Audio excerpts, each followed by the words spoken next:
مسجد میں اگر قرآن پڑھے اور پڑھائے، پڑھنے اور پڑھانے والوں کے لیے فرشتے نازل ہوتے ہیں۔ ابو ہریرہ رضی اللہ عنہ حدیث کے راوی فرماتے اور کہتے ہیں، یہ صحیح مسلم کی روایت ہے، جو شخص، میرا حدیث لمبی ہے اس کا خالی وہ ٹکڑا رکھتا ہوں، جب لوگ اللہ تعالیٰ کی کتاب پڑھنے اور پڑھانے کے لیے اللہ تعالیٰ کے گھروں میں سے کسی گھر میں جمع ہوتے ہیں تو ان پر اللہ تعالیٰ کی رحمت اترتی ہے جو انہیں ڈھانپ لیتی ہے، فرشتے انہیں گھیر لیتے ہیں اور اللہ تعالیٰ فرشتوں میں ان کا ذکر کرتا ہے۔ تو جب مسجد میں قرآن پڑھا جاتا ہے تو نتیجہ یہ نکلتا ہے کہ اس کے نتیجے میں فرشتے نازل ہوتے ہیں، کہ تو قرآن پڑھا جا رہا ہے، اور جو ہے اس کو گھیر لیتے ہیں، اور اللہ تعالیٰ فرشتوں میں ان لوگوں کا ذکر کرتا ہے جو مسجد میں قرآن پڑھتے یا دوسروں کو پڑھاتے ہیں۔ ٹھیک ہے، تو ہمیں ایک معمول بنانا چاہیے کہ اللہ کے گھروں میں اللہ کی کتاب پڑھی جائے، اور بالخصوص چونکہ ہم لوگ عربی زبان نہیں جانتے، اس کا ضرور اہتمام ہو کہ ہمارے مسجدوں یا گھروں میں جب قرآن پڑھا جائے تو ترجمہ بھی ساتھ پڑھا جائے، اور ہو سکے تو ایک قدم اور آگے بڑھ کے تفسیر بھی ضرور پڑھی جائے۔ اس میں کھلے طور سے کہتا ہوں جو بہتر لگتا ہے پڑھیے آپ کے نزدیک، میں کوئی نام بھی نہیں لیتا ہوں، بس اللہ کی کتاب کو کھولیے، چونکہ اللہ کی کتاب کی خصوصیت ہے۔ علامہ ابن تیمیہ رحمہ اللہ فرماتے ہیں کہ جب کوئی شخص قرآن کی غلط تفسیر کرتا ہے تو اگلی آیتیں فوراً اس کو رد کر دیتی ہے، تو اس لیے ہمارا ایمان اور عقیدہ ہے کوئی اس کی غلط نہیں کر سکتا جب بھی پکڑا جاتا ہے، اور کہیں نہ کہیں لوگ نکل کر پھر صحیح چیز کی طرف آتے ہیں۔ میں کہتا ہوں پڑھیے تو صحیح، عادت تو ڈالیے نا، تم کون سی جماعت کے بلبل کون سا پڑھنا، ارے جو تم کو پسند ہے بھیا، میں بولتا بھی نہیں ہوں، شروعات تو کرو، پڑھو تو صحیح۔ نماز پڑھو تو کوئی یہ نہیں بول سکتا نماز پڑھو کا معنی ایکسرسائز کرو، نماز ہی بولیں گے نا، شروع تو ہو، لگو تو صحیح، اس کتاب سے تعلق تو جوڑو، حق کی طرف پہنچ جاؤں گے۔ لیکن حالت یہ ہے کہ کتاب کھلتی ہی صدیوں میں ہے، کسی گھر میں جا کے کہہ دیا ذرا قرآن لاؤ، بولتا رہے قرآن لاؤ، بولے تو سیڑھی لاؤ، آپ بولتے قرآن لاؤ، بول رہے میں تم سیڑھی، وہ اوپر رکھا ہوا رہتا ہے نا، وہ وہاں تو سیڑھی لگتی ہے اس کے لیے، وہ تو لیڈر کے بغیر اوپر چڑھ بھی نہیں سکتے ہم۔ ٹھیک ہے سیڑھی لا کے اس کو پورا وہ آپ کے ایئر کلینر سے پورا صاف کرنا پڑتا چونکہ صدیوں کی دھول ہے، پھر وہ نکل کے آتا اور پھر پڑھا جاتا، پھر تعریف بھی ہوتی ہے ہمارے سگڑ دادا نے لائے تھے طبقہ ہے، ارے میرے بھائی سبحان اللہ اتنے دن کا بچا کیوں وہ قرآن استعمال ہو کے، چونکہ دنیا کے اوراق میں پڑ جاتے ہیں، استعمال کر کے ختم کر دینا تھا، نہ لانا چاہیے تھا، رکھا کیوں کہ اللہ کی کتاب گائیڈ بک جو کتاب رہنمائی دیتی ہے دنیا میں، اس کو اتنا صاف ستھرا کیوں رکھا، پڑھو پڑھ کے اس کو جو استعمال کرو، اس کے اوراق ڈھیلے ہوں گے، پھٹ جائیں گے، نئے لانا پڑیں گے۔ اور یہ مطلوب بھی یاد رکھیں، قرآن کو پھاڑنا نہیں، پڑھنے سے اس کتاب کی حالت ہو جاتی ہے نا۔ دیکھیے جو قرآن بچے طالب علم حافظ بنتے ہیں ان کے قرآن کی حالت دیکھیے کیسے جاتے ہیں، پڑھنے سے اب پیچھے کا ورق پڑ جاتا، سامنے کے 4 صفحے پڑھ گئے، بیچ کے ورق، کیوں؟ اس لیے کہ وہ استعمال کر رہا ہے نا، اس کتاب کو یوز کر رہا ہے نا، تو دنیاوی کاغذ ہے تو خراب ہو جاتا ہے۔ تو ہماری تو یہ حالت ہے، پڑھنے پڑھانے کا نظم ضرور بانی۔ اسی طرح وہ عمل جس کے کرنے سے فرشتے نازل ہوتے ہیں اس میں سے ایک عمل ہے سوتے وقت آیت الکرسی کا پڑھنا، اس سے فرشتے نازل ہوتے ہیں، اور اتنا سادہ، اتنا آسان، اتنا چھوٹا عمل ہے آیت الکرسی، 10 جملے اس میں، صرف آیت تو ایک ہی ہے لیکن جملے 10 ہے اس کے، 10 جملے ایک آیت، وہ بھی نہیں ہوتا سوتے وقت، ہے نا۔ اور ویسے بھی بہت سارے لوگوں کو ذکر کا موقع کہاں ملتا، ٹی وی دیکھتے دیکھتے آنکھ بند ہوتی، ٹی وی چالو ہے، آوازیں چالو ہے، جب تک آواز آئی نہیں تو نیند بھی نہیں آتی، سائیکولوجیکل ڈسٹرب ہو گئے اس کو دیکھ کر، اطمینان کھو بیٹھے ہیں، شور کے اندر نیند آتی، تو پھر وہ دیکھتے ہیں سوری کہاں اللہ کا ذکر، اور کیا ہے آیت الکرسی پڑھا کیجئے۔ صحیح بخاری کی روایت ہے، ابو ہریرہ رضی اللہ عنہ فرماتے ہیں، حدیث بہت لمبی ہے، اتنا وقت نہیں کیونکہ بہت طویل حدیث ہے، آپ سب جانتے بھی اس روایت کو۔ ابو ہریرہ رضی اللہ عنہ فرماتے ہیں میں جو ہے زکوٰۃ کے کھجوروں پر مجھے تعینات کیا گیا تھا، رات میں ایک شخص آیا اور زکوٰۃ کی کھجوریں جس جگہ بھر کر رکھی گئی تھی اس کنٹینر کو پھاڑ کر چرانے لگا، میں نے جا کر پکڑا اور کہا کہ اب صبح اللہ کے رسول صلی اللہ علیہ وسلم کے پاس لے جاؤں گا، کھجور چرا رہے تھے، زکوٰۃ کا مال چرا رہے تھے، تو کہا نہیں میرے بیوی بچے بہت بھوکے، میں کل نہیں آؤں گا، تم چھوڑ دو، میں کہا ٹھیک ہے اب کل نہیں آنا، چھوڑ دیتے، چونکہ رحم کھا کر یار بیچارہ بھوکے بچے بھی، چلو ٹھیک۔ صبح اٹھتے ہیں فجر میں کہتے اللہ کے رسول کر رہا تھا، ایک آدمی آیا تھا کھجور چرا رہا تھا، پھر آپ نے کہا کیا ہوا، تو کہا وہ بولا بیوی بچے بھوکے تو میں نے لے جانے دیا، تو کہا ابو ہریرہ آج پھر آئیں گا، کہ اللہ کے رسول نے تو کہا لیکن کہ نہیں آئیں گا، نے کہا آج آئیں گا۔ ابو ہریرہ رضی اللہ عنہ فرماتے اب تو میں مستعد تھا چونکہ آپ نے بول دیے تھے اب آئیں گا تو بس شور آنے ہی والا، میں کھڑا تھا اور آیا وہ پھر چرا تھا، پھر میں نے پکڑا، کہا آج تو گیا، اب تو لے جاؤں گا آپ سب کے سامنے اور صبح ذلیل کروں گا، چوری کر رہا تھا، تو کہا نہیں میرے بھی بچے بھوکے تھے میں پریشان تھا، اب کل نہیں آؤں، یہ وعدہ رہا، کہا ٹھیک ہے چلے جاؤ، رحم کھا لیا۔ تیسرے دن پھر یہ ہوا، دوسرے دن آپ سب کے پاس فجر میں ملے، آپ سب نے فرمایا کیا ہوا رات، تو کہا اللہ کے رسول صلی اللہ علیہ وسلم آپ نے کہا تھا وہ آیا اور میں بالکل تعینات تھا، پھر کہاں ہے، تو کہا میں نے چھوڑ دیا رحم کھا کر، کیوں، بولے وہ اس کی بیوی بچے بھوکے تھے، پھر میرے سے بڑی آہ بکا کرنے لگا، گزارش ہے چھوڑ، کہا ابو ہریرہ آج پھر آئیں گا. کہا آج پھر تو کہاں جانے والا؟ تو ابو ہریرہ رضی اللہ عنہ فرماتے ہیں میں نے سوچ لیا کہ آج تو اس کو نہیں چھوڑوں گا. گیا آج. تیسرے دن پھر آیا, پکڑا. کہا آج کوئی ریکویسٹ نہیں, کوئی گزارش نہیں, کوئی بات نہیں چلنے والی, 2 دن سے تم آ رہے ہو. تیسرے دن آیا, کہا اب نہیں. تو کہا آج چھوڑ دو, اب نہیں آؤں گا. میں ایک بات تمہیں ایک کلمہ سکھا دیتا ہوں, اگر اس کلمے کو پڑھ لو تو فرشتہ ایک آسمان سے نازل ہوتا ہے جو رات بھر فجر تک تمہاری حفاظت کرتا ہے اور شیاطین تم سے دور بھاگ جاتے ہیں. کہا کیا ہے؟ تو کہا سوتے وقت جو ہے آیت الکرسی پڑھ لینا. صبح ہوئی, فجر کی نماز پڑھی, نبی اکرم صلی اللہ علیہ وسلم ملاقات ہوئی. کہا ہریرہ تمہارے قیدی کا کیا ہوا, آیا تھا؟ تو کہا آج بھی آیا تھا. کہا کہاں ہے؟ تو کہا میں نے آج بھی چھوڑ دیا اس کو. تو کہا کیوں؟ تو کہا اس نے ایک کلمہ مجھے سکھا دیا جس کلمے کے بارے میں اس نے یہ کہا کہ اس کو پڑھنے سے رات بھر ایک فرشتہ اترتا ہے, نازل ہو کے حفاظت کرتا ہے. میں نے چھوڑ دیا. تو کہا ابو ہریرہ یہ بات اس نے سچ کہی ہے, اور تم جانتے وہ کون تھا؟ کہا اللہ اور اس کے رسول زیادہ جانتے, مجھے تو نہیں پتا. کہا وہ شیطان تھا, وہ ہمیشہ جھوٹ بولتا ہے لیکن یہ بات اس نے سچی بولی ہے, یہ سچ بولا اس نے, باقی وہ جھوٹا ہے, بہت بڑا شیطان تھا. تو دیکھیے آپ, شیطان دور ہو جاتا ہے آیت الکرسی پڑھنے سے, فرشتہ رات بھر حفاظت کرتا ہے. اب لوگ پریشان ہیں حفاظت کے لیے, مال کی, دولت کی, ہے نا, بہت ساری چیزوں کی. آیت الکرسی پڑھی, بہت سیدھے اور سادے اصول دیے گئے. میں سمجھتا ہوں فرشتوں کی سیکیورٹی اور ان کا نازل ہونا, اس سے بڑی کوئی سیکیورٹی نہیں ہو سکتی. سمجھ رہے آپ, ان کا آ جانا, کسی کے لیے تعینات ہو جانا, اس سے بڑا کچھ نہیں ہو سکتا. لیکن اب مسئلہ یہ ہم لوگوں کا کہ بات سمجھ میں نہیں آتی. اب ایک سین تصور کیجیے کہ سمجھ لیجیے ایک شخص آپ کے سامنے آ رہا ہے اور اس کے پیچھے 2 پولیس والے چلتے ہوئے آ رہے ہیں. ملنے کی ہمت کرتے آپ, بہت بھاری آدمی دکھ رہا, پولیس ساتھ چل رہی تھا, اس کو تو کوئی آدمی لگا سکتا, کیوں پولیس والے ساتھ رہتے, سادے پولیس والے. اب پولیس والے جن کے پاس بندوقیں لگی ہوئی ہو, اس کا تو مقام بڑھ گیا نا, اسٹین گنس ہو اور بڑھ گیا, AK-47 لے کے اس کے پیچھے جا رہے اور بڑھ گیا. پولیس سے ہٹ کر ٹوپی صرف بدل جائے, ٹوپی کے بدلے کالا کپڑا ہو تو بہت خطرناک آدمی دکھ رہے. اتنی بڑی سیکورٹی, ٹوپی نہیں سر پہ, وہ سر پہ کفن باندھا ہوا آدمی اس کے ساتھ گھوم رہا. کمانڈوز جو ہوتے ہیں وہ کفن باندھے ہوئے نا, ان کا یہ مقصد ہے کہ اب جان بھی جائے تو کوئی مسئلہ نہیں. ٹوپی نہیں تو مطلب بہت بڑا آدمی دکھ رہا ہے, سمجھے نا, اندازہ ہوتا ہے. اب اندازہ لگائیے, فرشتہ کھڑا ہے آپ کے لیے رات بھر. اللہ تعالیٰ کی ایک مخلوق جس کی طاقت, حیت, کیفیت, توانائی ایسی ہے کہ یہ روایت میں آتا ہے کہ ایک فرشتہ جو خبر میں قرآن جو نہیں پڑھتا تھا اس کو جو سزا دینے پر متعین رہے گا, وہ 1 گز لوہے کا اٹھائیں گا سلاخ اور اٹھا کے دب مارے گا ایک آدمی پہ جس نے قرآن نہیں پڑھا تھا دنیا میں خبر میں. اتنے زور سے وہ آدمی چلائیں گا اور اس کا سر ریزہ ریزہ بن کے ہوا میں اڑ جائے گا کہ تمام مخلوق زمین و آسمان کی سوا جن اور انس کو چھوڑ کر اس کی چیخ کو سنیں گی. تو آپ نے کہا کہ وہ فرشتے کے بارے میں معلوم ہے تم کو, وہ گز جو مارتا ہے وہ گز کا ویٹ کیا ہے؟ ہوا نے کہا نہیں ہم کو نہیں پتا کیسے مارتا ہوں گا ویٹ. تو کہا وہ 1 گز اگر اٹھا کر دنیا کے سب سے بڑے پہاڑ پر ماری جائے تو پہاڑ کو پاؤڈر میں تبدیل کر دے گا, ذرات میں. اتنا ویٹڈ اور اتنا خطرناک وہ پنچ ہوتا ہے, ٹھیک ہے, وہ پڑے گا گز. اور اس گز کو پہلے سے لے کر آخری انسان اور پہلے سے لے کر آخری جن سب بھی مل جائے تو اس کو ہلا بھی نہیں سکتے جگہ سے. اتنا ہیوی گز صرف ایک فرشتہ اٹھاتا ہے. طاقت بتا رہا ہوں میں کتنی ہوتی. فرشتے سارے انسان اور جن بھی مل جائے تو وہ گز کو موو نہیں کر سکتے جگہ سے, جو وہ اٹھا کر ماریں گا اس کو قیامت تک. قرآن نہیں پڑھنے والے کا میں نے اس لیے کہا نا, دنیا میں بیڑا غرق, خبر میں بیڑا غرق, آخرت میں بیڑا غرق. اور بہت سے لوگ قرآن سے بڑی عجیب دشمنی پال رکھی ہو, ایسی عجیب دشمنی کہ قرآن پڑھنے کے بولے کاٹے کھڑے جاتے ان کے آنکھ, اور شیطان کے بدلے اعوذ باللہ من الشیطان پڑھے تو یہ بھاگ جاتا نکل کے. بھاگنا تو شیطان چاہیے نا, اعوذ باللہ, یہ بھاگ جاتا نکل کے. رکو قرآن پڑھے تو گمراہ ہو جاتے باہر. ارے بھائی قرآن کی نہ, قرآن پڑھنے تو گمراہ ہو جاتے. دیکھو کتنے لوگ گمراہ ہو قرآن پڑھ کے, انہوں کیسی باتیں کر رہے, انہوں کیسی کر رہے. اب انہیں کچھ پڑھے نہیں, اللہ کچھ پوچھنے والا نہیں اپنے سے. اللہ تو یہ ہم پڑھتے نہیں, اللہ پوچھے گا بھی نہیں ہم سے, اللہ رحم کرے. یہاں دیکھیے آیت الکرسی پڑھ رہا ایک فرشتہ, حفاظت, سیکورٹی کے لیے, اس سے بڑی کیا بات ہو سکتی ہے؟ آئیے وہ عمل جس کے کرنے سے فرشتے نازل میں, ایک عمل یہ ہے, ایک عمل یہ ہے کہ ایک بابرکت رات ہوتی ہے, اس رات میں فرشتے نازل ہوتے ہیں, اور وہ رات کو کہا جاتا ہے شب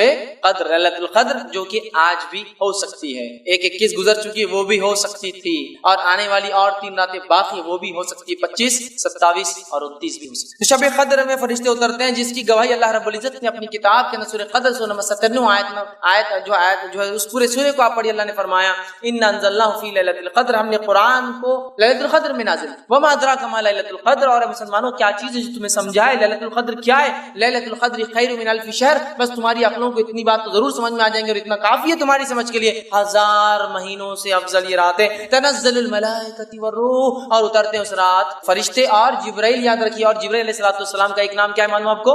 روح. جبرائیل علیہ السلام کا ایک نام یاد رکھیے, وہ روح ہے, یاد رکھیے. نہیں تو آپ بولیں گے تنزل الملائکۃ والروح, اور ایک صاحب ایک بار تفسیر کرنے لگے. اترتے ہیں اس رات فرشتے اور بڈھے اور بڑوں کی روحیں. ملائکہ الگ ہے نا اور روح الگ ہے, تو پھر صحیح بات ہے نا. یاد رکھیے یہاں روح سے مراد جبرائیل علیہ السلام ہے. روح الامین بھی ان کا ایک نام ہے, جبرائیل بھی ان کا ایک نام ہے, جبریل بھی ان کا ایک نام ہے, ٹھیک ہے.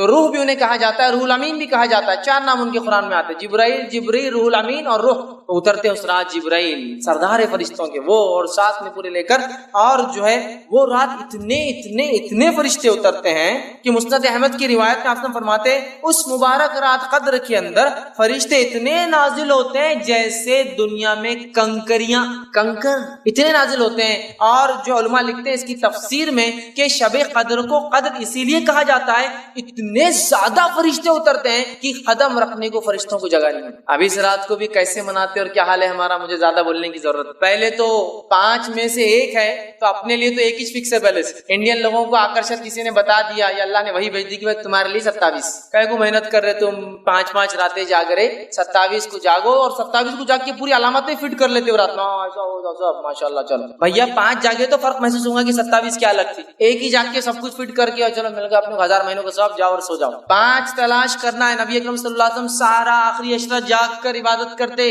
اعتکاف میں ہوتے، اور بیویوں کے گھر پہ کسی خادم کو بھیجتے، جا کے اٹھاؤ، قدر ہو سکتی ہے آج، جاگو عبادت کرو۔ نہیں 5 رات کون چھٹی دیں گا بھیا، میرے کو چھٹی کہاں ملتی، 5 راتیں کیسے میں جاؤں گا، مشکل ہے۔ ایک دن ملاقات ہوئے، رہے بھائی بہت آپ کی آنکھیں لال لال دکھ رہی، کیا بات ہے؟ 10 راتوں سے سویا نہیں میں، کیوں، کیا مسئلہ ہے؟ گھر میں شادی ہے نا، کوئی معمولی چیز ہے کیا؟ ہلدی، مہندی، سانچک، رجگے، شادی، ولیمہ، جماگی، کیا کیا نہیں رہتا، اتنا سب کرنا پڑتا، تو رات بھر میں جاگ رہا۔ اچھا شب قدر کے 5 وہ نہیں ہو سکتا، کیونکہ شادی کا ثواب شاید اس سے زیادہ ہے وہ جاگنے کا، وہ بدعتوں اور رسومات اور خرافات کرنے کا، اس لیے نہیں ہو رہا۔ ارے آپ بہت جاگے بھی دکھ رہے، 1 مہینے سے آپ جو ہے سوئے نہیں، جاگتے رہے، گھر میں بیمار ہے نا میرے امی، ارے ٹھیک ہے اس کے تو مطلب بیماری کے لیے جاگ سکتے، رسومات کے لیے جاگ سکتے، سفر کے لیے جاگ سکتے، خرافات کے لیے جاگ سکتے، پکنک کے لیے گھومنے پھرنے جانا ہے تو جاگ سکتے ہیں، لیکن شب قدر کی 5 رات ذرا ٹف ہو جاتا، مشکل ہے۔ اس دن بزنس ڈوبتا ہوا نظر آتا، باس چڑھتا ہوا نظر آتا، نوکری جانے کا ڈر لگتا، باقی جگہ نہیں ہوتا، تو اس رات اترتے ہیں، بہت بابرکت رات ہے، مبارک رات ہے۔ صحیح بخاری کی روایت سے فرماتے کہتے ہیں جس شخص نے حالت ایمان کے اندر جو ہے ثواب کی نیت سے شب قدر میں قیام کیا، عبادت کی نماز پڑھی، غفر له ما تقدمت من ذنبک، اللہ پچھلے گناہ معاف کر دیتا، بہت بابرکت رات ہے۔ اسی طرح وہ عمل جن کے کرنے سے فرشتے نازل، اس میں سے ایک عمل یہ ہے استقامت، جم جانا اپنے دین پر، اس سے بھی فرشتے نازل ہوتے ہیں۔ اللہ رب العزت سورہ فصیلت سورہ نمبر 41 آیت 30 میں فرماتا کہتا ہے ان الذين قالوا ربنا الله ثم استقاموا تتنزل عليهم الملائكة الا تخافوا ولا تحزنوا وابشروا بالجنة التي كنتم توعدون۔ اللہ فرماتا ہے کہتا ہے بے شک جن لوگوں نے یہ کہا کہ ہمارا رب اللہ ہے اور تم مستقیم اور اس پر جم گئے، استقامت حاصل کری، تتنزل علیہم الملائکہ، تو ان کے اوپر اترتے ہیں فرشتے، اللہ تخافوا، اور کہتے ہیں اگر خوف مت کھاؤ، وتحزنوا، اور غم بھی مت کھاؤ، ڈرو بھی مت، خوف بھی مت کھاؤ، پریشان بھی مت ہو، وابشروا، اور بشارتیں دیتے ہیں جنت کی جس کا تم سے وعدہ کیا جا رہا۔ کتنی بڑی بات ہے استقامت، دین پر جم جانے کی۔ اب استقامت تو بڑی دور کی بات ہے، دھکے دھکے پر ایمان آ رہا اور جا رہا۔ استقامت مطلب جم جانا، ڈٹ جانا۔ صحیح مسلم کی روایت ہے ایک صحابی اور کہ اللہ کے رسول صلی اللہ علیہ وسلم مجھے کوئی ایسی وصیت اور بات بتائیے جس کو میں مان لوں آپ کی کہ میں جو ہے یہ بات کو ہمیشہ کروں اور میں جو اس پر عمل کر رہا ہوں۔ تو آپ نے فرمایا قل آمنت باللہ، تو یہ کہے کہ اللہ پر ایمان لا، ثم استقم، پھر جم جا، اس کو اڑ جا اپنے دین پر اور اسلام پر،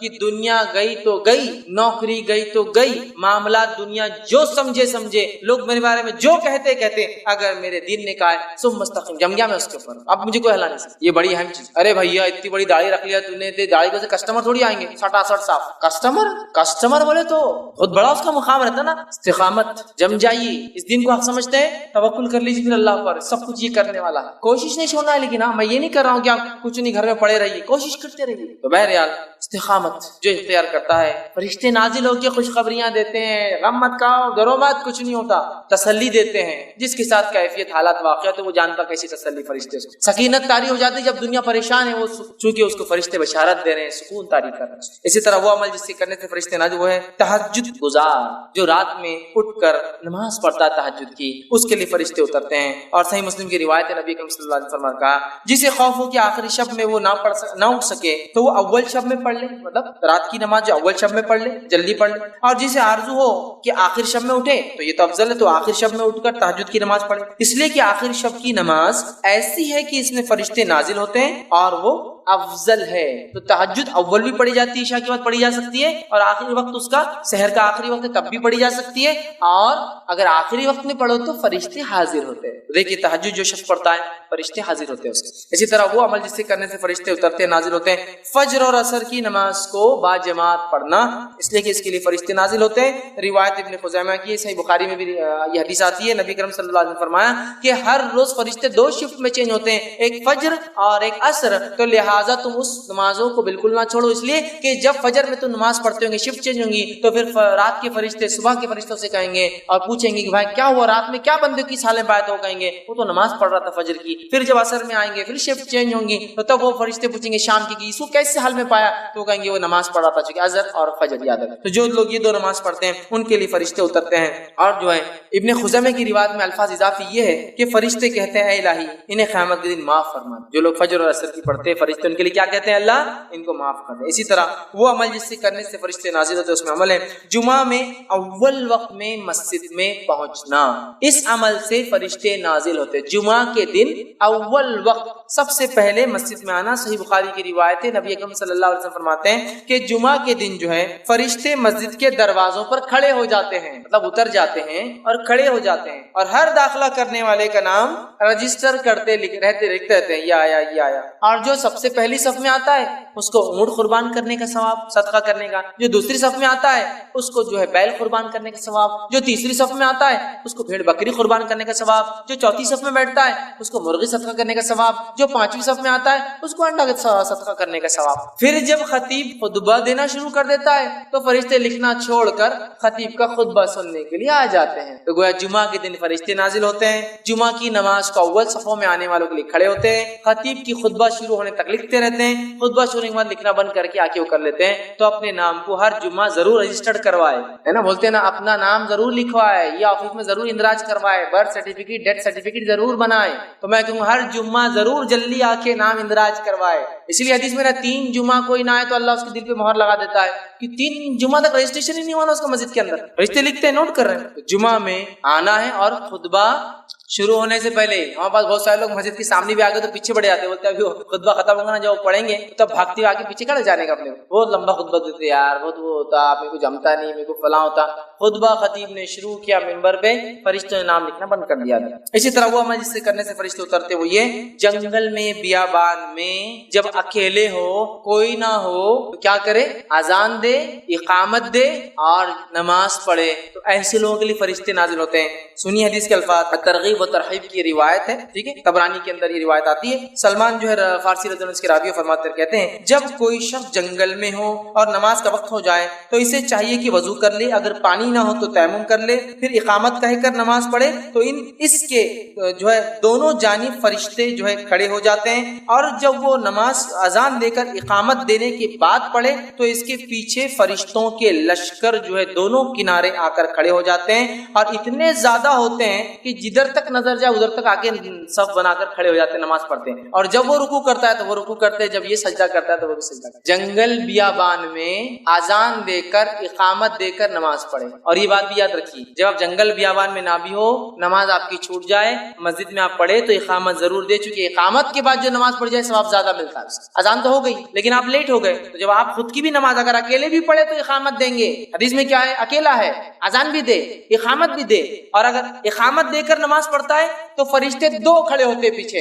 اذان دے کر اقامت دے کر نماز پڑھتا ہے تو پیچھے بھی کھڑے ہو کر جتنی نظر وہاں تک کھڑے ہو جاتے ہیں. اور وہ رکوع کرتا ہے تو فرشتے بھی رکوع کرتے ہیں، وہ کھڑا ہوتا ہے تو فرشتے بھی کھڑے، اور وہ سجدہ کرتا ہے تو فرشتے بھی سجدے کرتے ہیں. کتنی بڑی بات ہے، کتنی بڑی بات ہے. اکیلے بھی نماز پڑھنا ہے انسان کو، جنگل میں بھی ہو تو پڑھنا ہے، چاند پر بھی ہو تو پڑھنا ہے، زمین کے اندر ہے پڑھنا ہے، پانی کے اندر پڑھنا ہے، نماز پڑھنا ہے. مسئلہ یہ کہ سب کچھ سہولت ملنے کے بعد بھی ہم نہیں پڑھتے. یہ فائدہ تو وہی اٹھائیں گا نا جو عادی ہے، جس کو عادت ہے نماز کی. تو بیابان میں بولیں گے بھائی بے چینی ہو رہی، نماز کے بغیر نہیں رہ سکتا، ٹھیک ہے. فرشتے. اور اسی طرح جو ہے اپنے غیر موجود بھائی کے لیے دعا کرنا، اس کے لیے فرشتے اترتے ہیں اور آمین اس کے لیے دعا کرتے ہیں. آپ سب فرماتے ہیں، صحیح مسلم کی روایت ہے، مسلمان شخص کی اپنے غیر موجود بھائی کے لیے دعا قبول کی جاتی ہے. اور آپ سب فرماتے ہیں ایک فرشتہ اترتا ہے جو مقرر ہوتا ہے، جب یہ آدمی اس کے غائبانے میں دعا کرتا ہے تو وہ فرشتہ اس دعا کو سنتا ہے اور اللہ سے ایک دعا کرتا ہے، اے اللہ جو اس نے اس بھائی کے لیے مانگا تو اس کے لیے وہ چیز دے دے. سبحان اللہ. دوسرے کے لیے دعا کرو اپنے لیے دعا فرشتے سے قبول کرواؤ یا کرواؤ. میں دعا کر رہا ہوں اپنے بھائی کے لیے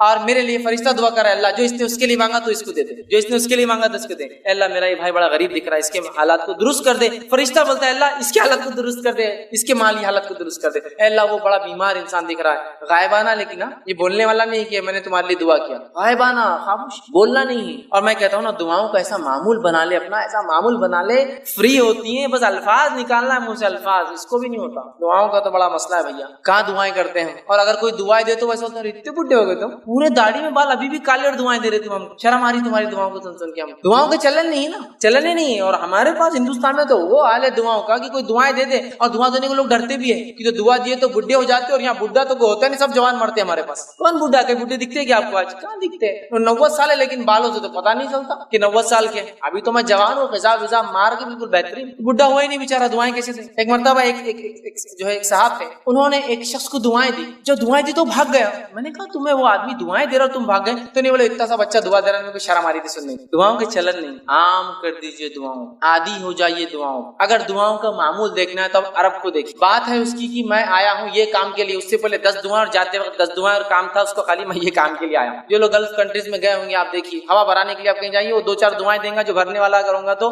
جاتے وقت 2-4 دعائیں اور کام کیا تھا ہوا بھرو بولنا. عادی ہے وہ دعا میں, عادی بن جائیے تبھی تو نکلیں گی نا غائبانہ اپنے بھائی کے لیے دعا. جب سامنے نکلیں گی تو پیچھے بھی نکلیں گی. عادت بنائیے دعائیں دینے, خوب دعائیں دیجیے. عربی ضرور نہیں, آپ اردو بولو نا, اللہ اچھا رکھو, اللہ سے, یہ تو بول سکتے ہیں نا, چلو عربی نہیں آتی یہ تو بول سکتے ہیں نا, کیا مسئلہ, اتنے الفاظ نہیں, وہ بھی گھستی زبان ہماری بولنے کی. غائبانہ دعا کی فضیلت تو آپ دیکھیے, آپ اس کے لیے اور فرشتہ, کتنی بڑی بات. دعاؤں کا معمول ہر جگہ, دعاؤں کا معمول بنا, عادی بنا لیجیے. دعائیں نکالیے, ایمبولینس جا رہی ہے سامنے سے, کوئی نہ کوئی ہے خطرے میں ہے, اے اللہ اس کو شفا اور صحت دے, ورنہ چل گیا تو کیا کریں گے. ایمرجنسی میں دکھ رہا نا, ایمبولینس میں جا رہا, نکلنا چاہیے دعا دینے سے. غائبانہ دعا ہوں گی اس کے لیے, آپ نہیں پتا کون ہے بیچارہ, تو دعاؤں کے عادی ہوں گے تو جب ایمبولینس دعا نکلی. دعائیں کا مسئلہ ہے نا بڑا, دعائیں دیجیے, کثرت سے دیجیے, غائبانہ دیجیے, فائدہ اٹھائیے. فرشتہ اترتا ہے, سنتا ہے, آمین کہتا ہے اور اللہ سے کہتا ہے اللہ اس کو وہ دے جو اس نے اپنے بھائی کے لیے مانگا. بہت بڑی بات ہے, یاد رکھیے بہت بڑی بات ہے فرشتوں کو ہمارے لیے دعا کرنا. وہ عمل جسے کرنے سے فرشتے نازل ہوتے ہیں, دعائیں کرتے ہیں. اس میں سے ایک عمل یہ, اللہ کے لیے کسی بھائی سے ملاقات کے لیے جانا. اللہ کے لیے کسی بھائی سے ملاقات کے لیے جانا. صحیح مسلم کی روایت ہے, آپ سے فرماتے اور کہتے ہیں ایک آدمی دوسری بستی کی طرف جانے لگا اپنے ایک دینی بھائی سے, مسلمان بھائی سے ملنے کے لیے. تو اللہ تعالیٰ نے راستے میں ایک فرشتے کو تعینات کر دیا, اس کی آزمائش کے لیے, اس سے پوچھنے کر دیا. جب وہ اس فرشتے کے پاس پہنچا تو اس فرشتے نے پوچھا کہاں جا رہے ہو؟ تو اس شخص نے کہا میں اس بستی میں اپنے بھائی سے ملنے کے لیے جا رہا ہوں. فرشتے نے پوچھا کیا تو نے اس پر کوئی احسان کیا ہے جس کی وجہ سے تو وہاں جا رہا ہے, جیسا کچھ لینا ہے اس سے کوئی احسان, پیسے دیا ہوا تو ادھار واپس لینے جا رہا, کچھ کرنے, احسان کیا ہے؟ تو اس پر کوئی احسان کیا ہے جسے تو بڑھانا چاہتا ہے یا لینا چاہتا ہے؟ کہا نہیں, بس میں اتنی سی بات کے لیے جا رہا ہوں کہ اللہ تعالیٰ مجھ سے راضی ہو جائے, اس خاطر چونکہ میں اس سے اللہ سے محبت کرتا ہوں اور میرا رب مجھ سے راضی ہو جائے بول کر میں اپنے اس بھائی سے ملاقات کے لیے جا رہا ہوں. وہ اس کا رشتہ دار نہیں, دینی بھائی ہے,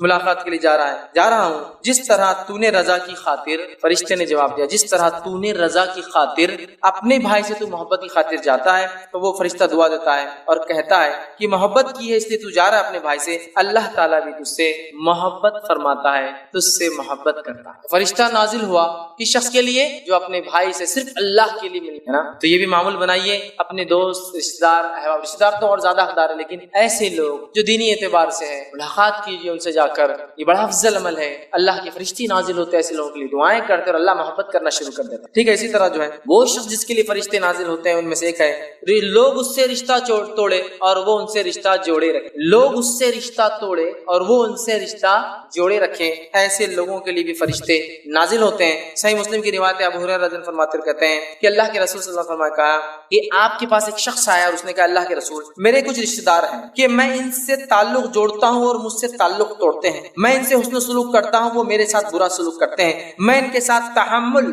اور بردباری مطلب معاف کرتا ہوں, درگزر کرتا ہوں, ظاہر کرتا ہوں اور وہ میرے ساتھ نادانی سے پیش آتے ہیں. آپ نے فرمایا اگر ایسا ہی ہے جیسا تو بتا رہا ہے کہ وہ ایسا کرتے ہیں تیرے ساتھ, تیری اس کی بات کہتا ہے, تو گویا ان کے منہ میں تو راکھ ڈالتا ہے, گرم راکھ, تیرا یہ اتنا اچھا عمل ان کے منہ میں تو انگار ڈال رہا ہے اس عمل کی وجہ سے، مطلب وہ توڑتے تو نہیں توڑتا۔ پھر فرمایا ان کے مقابلے میں تیرے ساتھ ہمیشہ اللہ کی طرف سے ایک مددگار رہیں گا جب تک تو اس عمل پہ باقی رہے۔ کب تک ایک مددگار اللہ کی طرف سے تیرے ساتھ رہیں گا؟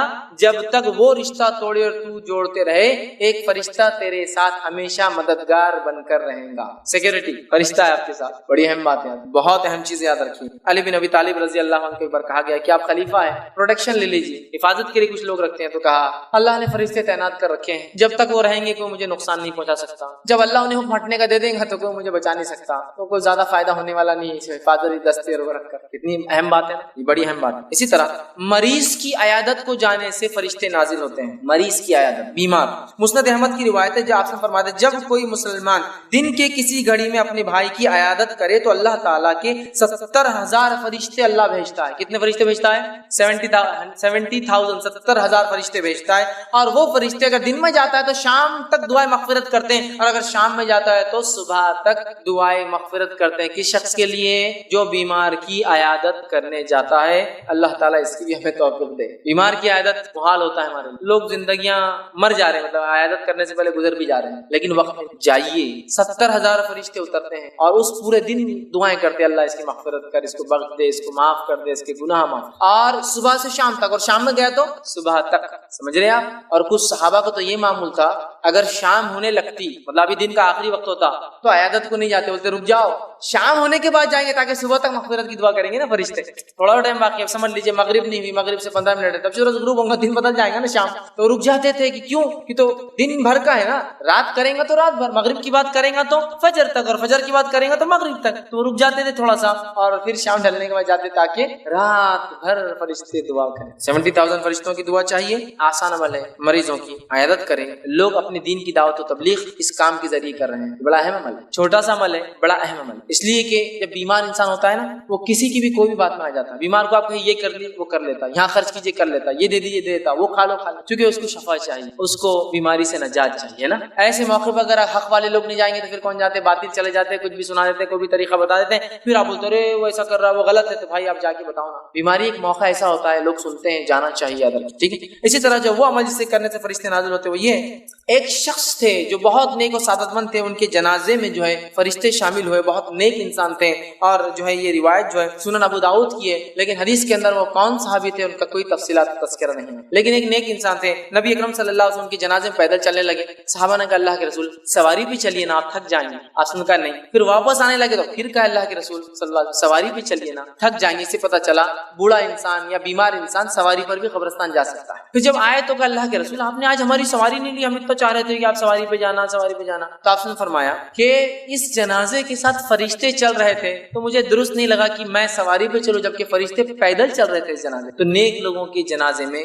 فرشتے بھی شامل ہوتے، نبی اکرم صلی اللہ علیہ وسلم، لیکن وہ کون صحابی تھے ان کی کوئی تفصیلات حدیث میں، ٹھیک ہے۔ تو نیک لوگوں کے جنازے میں فرشتے بھی شامل ہوتے ہیں۔ اسی طرح جو ہے نبی اکرم صلی اللہ علیہ وسلم پہ درود بھیجنے سے بھی فرشتے نازل ہوتے ہیں، درود، اور خاص طور سے درود کب بھیجنا چاہیے، اور بالخصوص درود سے مراد درود ابراہیم، یہ سب سے افضل ہے، یہ جمعہ کے دن تو خاص کثرت سے بھیجنا چاہیے، زیادہ تر زیادہ، اور درود کے اتنے فضائل ہیں انشاءاللہ میں آگے فرشتے کس کے لیے دعا کرتے ہیں اور کس کے لیے بد دعا کرتے ہیں ایک اور عنوان آ رہا ہے، اس میں انشاءاللہ بات رکھوں گا، لیکن مختصر کہتا ہوں فرشتے دعا کرتے اور درود کے فضائل میں ایک بات یہ آتی ہے، ایک صحابی نے کہا اللہ کے رسول اگر میں اپنی دعاؤں میں اگر ایک تہائی مطلب ایک چوتھائی درود پڑھوں تو 25% میری دعا کا 25% صرف درود، کہ چل جائے گا؟ تو آپ نے کہا کم ہے، تو کہا 35% اگر درود پڑھوں اور باقی میری دعا ہو، تو کہا زیادہ کرے تو بہتر ہے، تو کہا کہ آدھے میں درود بھیجوں، مطلب آدھی دعائیں درود اور آدھی دعائیں اپنے لیے کروں، ٹھیک ہے لیکن اور بڑا تو اچھا ہے، تو کیا کہا پورا میں صرف درود ہی بھیجوں؟ تو کہا تیرے لیے کفایت کر جائیں گے، کیونکہ جو درود پڑھتا ہے اس کے اللہ مسائل حل کر دیتا ہے اور مصیبت سے نکال دیتا ہے۔ تو کہا میں آج کے بعد صرف درود ہی پڑھوں گا، دعا کرتا ہی نہیں ہوں۔ آپ سب نے کچھ نہیں کہا، وہ چلے گئے نکل۔ اسی لیے آپ دیکھیے جب کوئی آدمی مصیبت میں پھنستا ہے، ہمارے پاس تو نہیں ہوتا لیکن عربوں کو دیکھیے، آپ مصیبت میں پھنسا کہ اللہم صلی علی محمد شروع کر درود پڑھنا، چونکہ درود دعا ہے،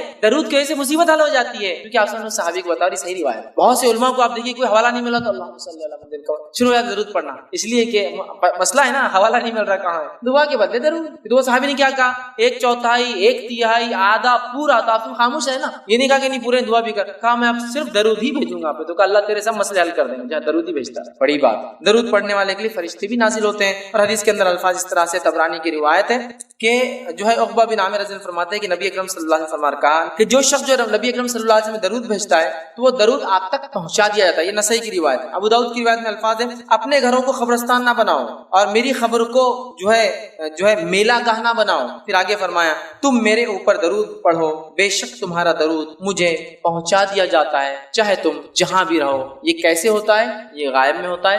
اللہ بہتر جانتا ہے معاملہ کیسے. اسی طرح وہ کام کرنے جس سے فرشتے نازل ہوتے ہیں، ایک کام یہ ہے ذکر الہی اور جو تقوی اختیار کرنے والے پر فرشتے نازل ہوتے ہیں. حدیث کے الفاظ اس طرح سے ہے جو کہ طبرانی کی روایت ہے. آپ سے فرماتا نہیں کوئی سوار علیحدہ ہوتا اپنے سفر میں اللہ اور اس کے ذکر کے ساتھ مگر اس کا ساتھی فرشتہ ہوتا ہے، اور اسی طرح انہیں علیحدہ ہوتا ہے جو شاعر جو برے شعر یا بری باتیں کہتے ہیں مگر وہ شیطان کے ساتھ ہوتا ہے. تو ذکر الہی اور تقوی اختیار کرنے سے جو ہے ایسا مسافر جو ذکر الہی کرتا ہے اور تقوی اختیار کرتا ہے اس مسافر کے ساتھ ایک فرشتہ لگا ہوا ہوتا ہے. میں مسافر کہنا بھول گیا تھا پہلے. تقوی اختیار کرنے والا ذکر الہی کرنے والا مسافر اس کے ساتھ ایک فرشتہ ہوتا ہے. کب تک؟ جب تک وہ سفر کرتا ہے. تو سفر میں اگر ہم تقوی اختیار کریں ذکر الہی کریں تو فرشتہ ہمارے ساتھ ہوتا ہے. اسی طرح جو ہے دین کا علم طلب کرنے کے لیے جو لوگ کوشش کرتے ہیں ان کے لیے فرشتے نازل ہوتے ہیں. مسند احمد کی ابن ماجہ کی روایت ہے نبی اکرم صلی اللہ علیہ وسلم فرمایا کہا جب بھی کوئی شخص اپنے گھر سے علم کی تلاش میں نکلتا ہے تو اس طالب علم کے لیے اس عمل سے خوش ہو کر